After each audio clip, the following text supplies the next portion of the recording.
Keir Starmer announced his plans to ease cuts to winter fuel payments. This has been the policy that's become a toxic thing for Labour's sort of electoral prospects, caused consternation among Labour MPs and the electorate alike. George, did you see this coming? Yes, I did. Yes. So I reported on the 6th of May, after speaking to senior sources in the party, that Number 10 was looking at ways to mitigate the impact of the winter fuel cuts. This was really in the aftermath of the local elections, when the resounding message from voters on the doorstep was, we hate this policy and it's not the kind of thing a Labour government should be doing. And that's exactly why Keir Starmer acted as he did at Prime Minister's questions, to say, look, we will ensure more pensioners are eligible for winter fuel payments. But that throws up a whole host of other questions. How soon will they be eligible? And really, the point I hear from Rebel MPs, critics, is that it's too late. They fear the political damage has been done and that this may be too little too late. Well, Andrew, that's what I was wondering. What do you make of the decision? Because surely once you've spent that political capital, you might as well get the money for the policy. Well, the first big decision this new government took, and the most hated decision this new government has taken, I think more than 60% of voters are against it.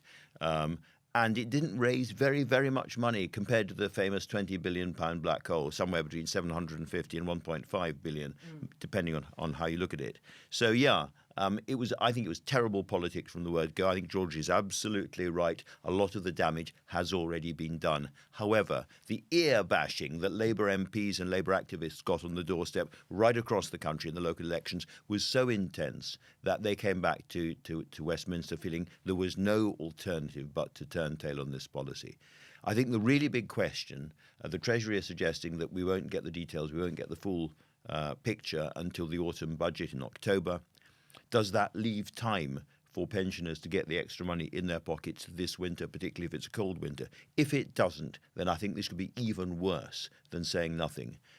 You can U-turn, you can get the advantage of U-turning. Voters quite like U-turns, as George has written recently, and you can get that big advantage. But if you promise them that you've U-turned and then you're too incompetent to actually follow through, I think the anger will be absolutely intense. So it's really now on the Treasury and the state machine to actually deliver probably a raised threshold. The poverty groups say to around £14,000. Right. And even if voters do appreciate U-turns like you've written, George, there is still the risk, isn't there, that then ministers and also backbenchers are emboldened to put more pressure on the government on other policies that they're not keen on. We've had Liz Kendall sort of come out and have to double down on the disability benefit cut decisions.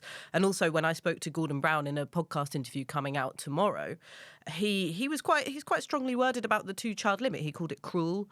He said third children are treated as almost a second-class citizen in this policy, and told me that it's got to change. So really there's going to be pressure on other parts of Labour's agenda. Absolutely. I mean, this is exactly why governments try to avoid U-turns unless they become politically essential.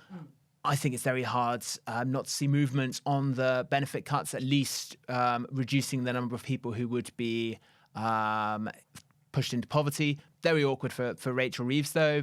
Aides in government have said that, if anything, the government would be looking to make more welfare cuts to achieve the savings it needs. Although I thought it was significant that Keir Starmer spoke of an improving economy. They obviously had a good growth in the first quarter, 0.7%. Some see that as hints that, provided the government can say, well, we're now able to make these concessions because we've turned the economy around, then it becomes easier. But the fiscal arithmetic for Rachel Reeves ahead of the next budget is still nightmarish. Still absolutely brutal. Just on the two-child cap, I was speaking to somebody who was in the room and said that Keir Starmer has recently said that lifting the two-child cap is his personal priority. So it'll be very, very interesting to see what happens on that.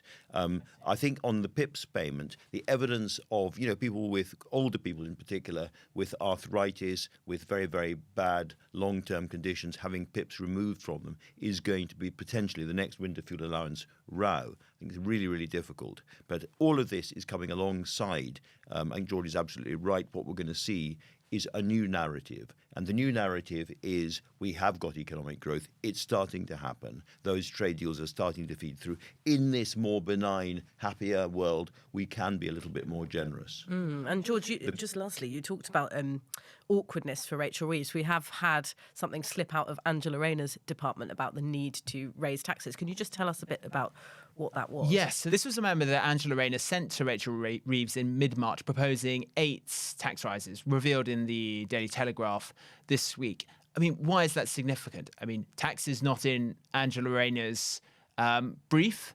and obviously fingers are being pointed at her allies as the source of the leak. They deny that. But it's a clear challenge to Rachel Reeves' approach. Angela Rayner is one of the cabinet ministers who has been privately critical, who she leads an unprotected department, Ministry of Housing, Communities and Local Government. She has this big target of building 1.5 million more homes by the end of the parliament. Her allies think, look, without more funding, that target will be impossible to meet and leave Rayner politically exposed. But it's also a challenge in a broader sense. You know, Angela Rayner's voice carries a lot of weight in Labour. She has her own mandate as the elected deputy leader and is increasingly regarded by MPs as the front runner to succeed Keir Starmer. Now, in opposition, there were points at which, when Keir Starmer's leadership looked fragile, Rachel Reeves was pondering her future leadership prospects. She's now in a much weaker position, the most unpopular member amongst unpopular cabinet minister amongst Labour members. Rayner, by contrast, is the most popular after Ed Miliband. So I think this intervention really reflects that Rayner wants her voice to carry weight, and it does.